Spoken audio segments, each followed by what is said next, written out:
Hello बच्चों। आज की क्लास में मैं आपको डीओई की तरफ से मिड टर्म प्रैक्टिस पेपर मिला है। ये सेशन 2022 टू 23 का पेपर है, तो क्लास 6 का आज मैथ्स का वो पेपर मैं आप लोगों को कराने वाली हूँ। तो जल्दी से पहले पेपर देखते हैं और उसके बाद शुरू करते हैं। तो देखो 2.5 आवर जैसे यहाँ ड्यूरेशन दे रखी है और मैक्सिमम मार्क्स आपको यहाँ 60 दे रखे हैं। ठीक है, क्वेश्चन कैसे आएंगे, सारे क्वेश्चन करने कंपलसरी है। क्वेश्चन पेपर में टोटल 18 क्वेश्चन होंगे जो 3 सेक्शंस में डिवाइड है, section A, section B and section C. ठीक है, सेक्शन ए में आपके पास यहाँ पर 3 क्वेश्चंस आएंगे टोटल, मल्टीपल चॉइस क्वेश्चंस होंगे और 2 जो है आपके पास केस स्टडी क्वेश्चंस होंगे। क्लियर है। सेक्शन बी में टोटल आपके पास 6 ऑब्जेक्टिव टाइप क्वेश्चंस होंगे और सेक्शन सी में आपके पास टोटल 9 क्वेश्चंस होंगे, जिसमें से 5 क्वेश्चंस 2 मार्क्स ईच होंगे एंड 2 क्वेश्चंस जो है वो 3 मार्क्स के होंगे और एक क्वेश्चन जो है वो क्या होगा आपके पास 4 मार्क्स का होगा। क्लियर है। कोई भी ओवरऑल चॉइस नहीं है, मतलब इंटरनल चॉइस है। क्वेश्चन के अंदर ही एक क्वेश्चन की चॉइस आपको दे रखी है, कोई नेगेटिव मार्किंग इसमें नहीं है। मतलब अगर आप कोई आंसर गलत भी कराते हैं ना तो कोई बात नहीं, उसके नंबर नहीं कटेंगे। ठीक है, कैलकुलेटर यूज नहीं करना है। ठीक है, चलिए शुरू करें सेक्शन ए अपना। तो सेक्शन ए हमारे को क्या कह रहा है, आज मैं आपको इंग्लिश मीडियम में ये वाला पेपर कराऊंगी। तो सेक्शन ए आपसे यहाँ पर कह रहा है the correct numerical for numeral for 42,70,008 is. आपको इसका न्यूमरल लिखना है। तो आपको पता है ना, वंस, टेंस, 100, 1000, 10,000, लाख, 10 लाख। तो अब कह रहे हैं 42 लाख, तो लाख के नीचे 42 लिख दिया। अब यहाँ 70,000, तो ये हो गया 70,000। अब खाली 8 है तो वो वंस के नीचे आएगा, इन दोनों में कुछ नहीं है, 0 लगा दिया। अब ढूंढ लो ये कहाँ है, 4270,008। तो 427 3 बार 0 है, लेकिन यहाँ पर ध्यान से देखो तो इसका आंसर डी है, ए नहीं है। ठीक है, चलिए नेक्स्ट क्वेश्चन 2 पे आते हैं। The diameter of the circle is. अच्छा, पहले ऊपर वाला क्वेश्चन है, in the figure angle X Y Z can not be written as. देखो जो ये एंगल लिखा है ना एक्स वाई जेड, ये इस एंगल की बात कर रहा है। जिस भी एंगल की बात करते हैं ना उसको हमेशा हम बीच में लिखते हैं। तो यहाँ पर एंगल वाई लिख सकते हैं बिल्कुल। क्या हम जेड एक्स वाई लिख सकते हैं? अब तो ये एक्स की बात कर रहे हैं, नहीं यही वाला है, ऐसे नहीं लिख सकते। मिल गया आंसर, तो इसका आंसर है बी। ठीक है, नेक्स्ट में कह रहा है the diameter of given circle. इस सर्कल का डायमीटर क्या है, जो सेंटर से पास हो रहा है, ए बी पास हो रहा है, तो इसका आंसर ए बी आ जाएगा। ठीक है, नेक्स्ट में कह रहा है when a negative integer is subtracted from another negative integer the sign of the result is. तो लेके देख लेते हैं ना। मान लो मैंने -2 में से -3 को सब्ट्रैक्ट कर दिया, तो -2, अब यहाँ सब्ट्रैक्ट करना है ना, तो माइनस माइनस +3, आंसर तो मेरा 1 आ रहा है, तो पॉजिटिव आ रहा है। लेकिन अगर मैंने -4 में से -3 को सब्ट्रैक्ट किया, माइनस माइनस तो प्लस होता है ना, तो -4 + 3 -1 आ रहा है। तो कभी प्लस आ रहा है कभी माइनस आ रहा है फिर। तो ये डिपेंड करता है इंटीजर कौन सा लिया है हमने। तो depends on the numerical value of the integers. Clear. Next इसी के साथ चॉइस में मिला है when an integer is added to itself the sum is greater than the integer this statement is. तो कह रहा है अगर आप एक इंटीजर को उसी में ऐड कर दो, जैसे 4 को 4 में ऐड करोगे तो 8 आएगा ना, तो जो सम आ रहा है वो बड़ा है ना, 4 से बड़ा आ रहा है ना 8, बिल्कुल सही है। क्या ये हमेशा ट्रू होगा? नहीं, ये सिर्फ तभी ट्रू होगा जब आपका इंटीजर पॉजिटिव होगा। लेकिन अगर इन केस आपका इंटीजर नेगेटिव है, जैसे -2, ठीक है, अब इसमें ऐड कर दूँ मैं, यहाँ पर भी -2, तो -2 और -2 -4 होता है। और माइनस में छोटे वाला नंबर बड़ा होता है और बड़े वाला नंबर छोटा होता है। ठीक है, तो इसका मतलब यहाँ पर सी है, सिर्फ पॉजिटिव होगा तभी।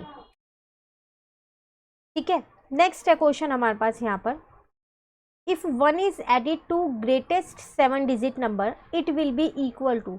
तो ग्रेटेस्ट 7 डिजिट नंबर होता है 9999999। इसमें आपको 1 ऐड करना है। सबसे पहली बात, वंस, टेंस, 100, 1000, 10,000, लाख, 10 लाख हो गया ये हमारे पास यहाँ पर। ठीक है, तो 7 टाइम्स होगा ना, 1 2 3 4 5 6 7। अब इसमें आपको 1 ऐड करना है, तो ऐड कर दो। तो यहाँ 0 आ जाएगा। अब हर जगह पर 0 आ जाएगा, यहाँ भी 0, यहाँ भी, यहाँ पर भी, यहाँ पर भी, और यहाँ 10 आ जाएगा। तो ये कितना हो गया, ये आपके पास बन गया 1 करोड़, क्योंकि लाख से बाहर निकल गया ना, 10 लाख के बाद करोड़ ही तो आएगा, तो यहाँ आ जाएगा 1 करोड़। क्लियर है। इसके साथ चॉइस में एक क्वेश्चन है, in international system of numeration after inserting commas suitably the number आपको एक नंबर दे रखा है, आपको इसको इंटरनेशनल सिस्टम के अकॉर्डिंग कॉमा लगाना है, तो 3 छोड़ के लगा दो ना, तो पीछे से 3 छोड़ दिए, पीछे से 3 छोड़ दिए यहाँ पर, तो 58,695,673। तो देख लो कहाँ लिखा है ये, ढूंढो, ये आपका आंसर। क्लियर। नेक्स्ट है the greatest integers lying between -10 and -15। तो -10 और -15 के बीच में जो सबसे बड़ा नंबर है, तो देखो -11 इसके बीच में, -12 इसके बीच में, -13 और -14, लेकिन माइनस में जो छोटा होता है ना वो बड़ा होता है, तो इसलिए -11 मेरा ग्रेटेस्ट इंटीजर है। ठीक है। नेक्स्ट है द प्रीडिसर ऑफ द इंटीजर -1। प्रीडिसर मतलब -1 करना ना, तो इसमें से क्या करो, -1 कर दो, तो -2 इसका आंसर। क्लियर। नेक्स्ट आपके पास है यहाँ पर in the given figure BC is, BC क्या दे रखी है, तो देखो एक साइड डॉट है एक साइड एरो है, तो इसका मतलब ये रे दे रखी है हमें। क्लियर है। नेक्स्ट है in which of the following pair of integer the first integer is on the left of the other integer on the number line. Number line पे ये कौन सा लेफ्ट में होगा, तो देखो अगर मैं यहाँ 10 लेती हूँ तो -1 यहाँ कहीं होगा, लेफ्ट में देखना है। मेरे हिसाब से तो यही वाला आंसर आ रहा है ए, क्योंकि अगर आप देखो ना यहाँ -5 है तो यहाँ -3 होगा। ठीक है, तो इसमें आपको बताना है the first integer is on the left of the other, तो ये वाला जो है, अच्छा ये राइट में है तो ये नहीं होगा, ये लेफ्ट में आ रहा है। एक बार इसको और चेक करते हैं, यहाँ -3 और यहाँ -5 है ना, तो देखो -3 जो है ये आपके पास क्या आ रहा है, राइट में आ रहा है, तो ये भी नहीं होगा। 0 और -6 ये और देख लेते हैं, यहाँ 0 है यहाँ -6 है, ये भी राइट में आ रहा है, इसका मतलब इसका आंसर बी है। ठीक है। अब क्वेश्चन नंबर 2 केस स्टडी है, तो इसमें कैलकुलेशन करनी पड़ेगी। चलो कैलकुलेशन करते हैं अब हम यहाँ पर। सबसे पहले कह रहा है अ बस started it's journey and reached different places with a speed of 50 kilometre per hour. The journey is shown in the figure. एक बस है जिसने अपनी जर्नी स्टार्ट की, कितनी स्पीड से चल रही है, वो 50 किलोमीटर पर आवर की स्पीड से चल रही है। अब क्या क्या क्वेश्चंस आपसे पूछे गए हैं, डिस्टेंस दे रखा है आपको। The total distance covered by the bus from A to D। A से D तक कितना डिस्टेंस कवर किया, तो A से B तक 4180 है, B से C तक 2160 है और C से D तक 3450 है। तो तीनों को प्लस कर लूँगी, 4180 को, 2160 को और 3450 को, तो आ जाएगा। तो इसका मतलब मेरा आंसर आ रहा है 9790, तो इतना किलोमीटर। ठीक है। नेक्स्ट में कह रहा है the total distance covered by the bus from C to A। अब C से A पे जाना है, तो C से पहले D पे गए होंगे तो 3450, D से E पे गए होंगे 4000, E से A पे गए होंगे, C से A पे जाना था ना, बस ये लास्ट है, तो 2550। ठीक है, तो इसका मतलब 3450 में 2 पहले आपने क्या किया, 4000 को प्लस किया, उसके बाद क्या किया, 2550 को प्लस किया, तो आपका आ गया पूरा 10,000। तो ये रहा आपका आंसर। क्लियर। नेक्स्ट है the total distance covered by the bus if it start from A and return back to A। A से ही शुरू हुई और A पे ही ख़त्म हुआ। तो देखो A से B, B से C, C से D तक का डिस्टेंस मैंने ये निकाल रखा है 9790। अब D से E पे चली गई मैं 4000 और E से वापसी A पे चली गई मैं यहाँ 2550, बस इन्हें और जोड़ना है। तो 9790 में मैंने क्या किया, 4000 ऐड कर दिया, उसके बाद 2550 ऐड कर दिया, तो 16340, ये रहा B इसका आंसर। क्लियर। नेक्स्ट कह रहा है the time taken by the bus to travel from C to D। कितना टाइम लिया। अब एक फॉर्मूला होता है हमारे पास स्पीड का, वो क्या होता है हमारे पास, डिस्टेंस अपॉन में टाइम। तो मुझे टाइम बताना है, स्पीड तो मुझे क्वेश्चन में पहले ही दे रखी थी 50, और कितना है C से D ना, तो C से D का डिस्टेंस है 3450, तो टाइम हो जाएगा मेरे पास डिस्टेंस अपॉन स्पीड। डिस्टेंस है 3450, स्पीड मुझे क्वेश्चन में 50 दे रखी है, तो 3450 को 50 से डिवाइड कर देते हैं, तो इसका मतलब 69 आवर्स लगेंगे। तो ये फॉर्मूला याद रखना है आपको। मैंने क्या किया, स्पीड का फॉर्मूला होता है ये डिस्टेंस अपॉन टाइम, तो टाइम निकालना था तो मैं टाइम को उधर ले गई और स्पीड को इधर ले आई हूँ। डिस्टेंस मैंने कैसे निकाला, C टू D का डिस्टेंस ऊपर फिगर में दिया है, स्पीड क्वेश्चन में दिया है। ठीक है। नेक्स्ट कह रहा है the time taken by the bus to travel from D to A। चलो D टू A देखते हैं। D से A पे, तो D से A पे ये दोनों डिस्टेंस है, तो इसका मतलब 2550 में 4000 पहले प्लस करना पड़ेगा टोटल डिस्टेंस निकालने के लिए, तो 6550 हो जाएगा। चलो डिस्टेंस तो मिल गया, अब फॉर्मूला वही लगाते हैं, 6550 और स्पीड है 50, स्पीड नहीं चेंज होगी, वो वही रहेगी, ठीक है। 6550 डिवाइडेड बाय 50 किया तो आ जाएगा 131 आवर्स लगेंगे। क्लियर। चलिए एक और छोटी सी केस स्टडी है, देन कंप्लीट। इसमें आपसे क्या कह रहा है, चलो देखते हैं। यहाँ पर इस क्वेश्चन में आपसे यहाँ कह रहा है following is the list of temperatures of 5 places in India. तो आपको यहाँ क्या दे रखा है, इंडिया के 5 प्लेसेस का टेम्परेचर दे रखा on a particular day of year. तो ये रहे वो 5 प्लेसेस, ठीक है, और ये रहा उनका टेम्परेचर।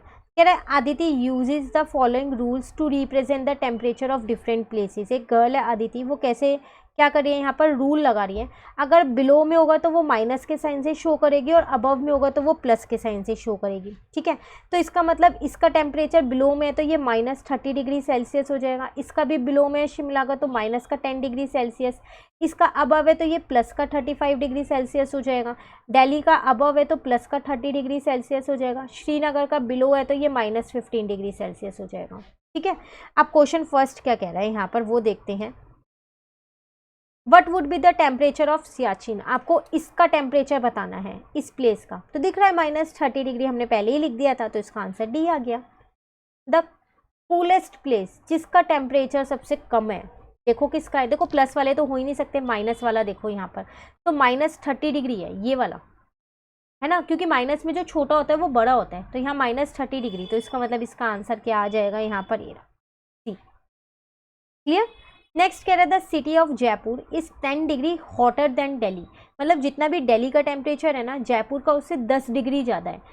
तो हॉटर मतलब ज़्यादा हो जाएगा ना। What would be the temperature of Jaipur. तो दिल्ली का टेम्परेचर प्लस का 30 डिग्री है, तो उसमें 10 और प्लस कर दो तो कितना आ जाएगा 40 डिग्री प्लस का, ठीक है। नेक्स्ट कह रहा है on the next day the temperature of Shimla decrease by 5 degree. What would be the temperature of Shimla on next day. तो शिमला का टेम्परेचर 5 डिग्री से कम हो गया। फिलहाल कितना था, माइनस का 10 डिग्री था अभी, इसमें 5 डिग्री और कम कर दो तो माइनस का 15 डिग्री आ जाएगा। क्लियर। नेक्स्ट है विच of the following is true for the number shown above. कह रहे इनमें से कौन सा सही है। तो देखो यहाँ पर आपसे कई चीज़ें बोली हैं, multiplicative inverse, multiplicative identity, additive inverse, additive identity, ये सब। तो मल्टीप्लिकेटिव इन्वर्स का मतलब होता है रेसिप्रोकल। तो कह रहा है -10 is a multiplicative inverse of 10। नहीं, रेसिप्रोकल 1/10 आएगा, इसका गलत है ये, ठीक है। आपसे ट्रू पूछ रहा है तो ये नहीं होगा answer. -10 is the identity of 10। Identity होता है 0 से किसी को मल्टीप्लाई करो तो 0 ही आएगा, या 0 में किसी को प्लस करो तो वो नंबर आएगा, उसे बोलते हैं। तो ये भी नहीं होगा। आप कह रहे हैं सी में -10 is a multiplicative identity of 10। Multiplicative identity क्या होता है, 1 से मल्टीप्लाई करोगे तो वही नंबर आएगा, लेकिन यहाँ पर तो -10 आ रहा है 10 का, तो ये भी गलत है। आप कह रहे हैं -10 is a additive inverse of 10। क्या एडिटिव इन्वर्स है 10 का। हाँ, एडिटिव इन्वर्स होता है उल्टा साइन, प्लस है तो माइनस, माइनस है तो प्लस। तो 10 प्लस का है तो उसका -10 ही तो होगा, तो ये आंसर सही है। क्लियर है। तो आज हमने सेक्शन ए कंप्लीट कर लिया है। अब हम अपनी नेक्स्ट क्लास में सेक्शन बी कंप्लीट करेंगे, ठीक है। सेक्शन ए में कहीं भी डाउट होना कमेंट करके पूछ लेना, और अगर वीडियो अच्छी लगे तो लाइक ज़रूर कीजिएगा और मेरे चैनल को सब्सक्राइब कीजिएगा। Thank you.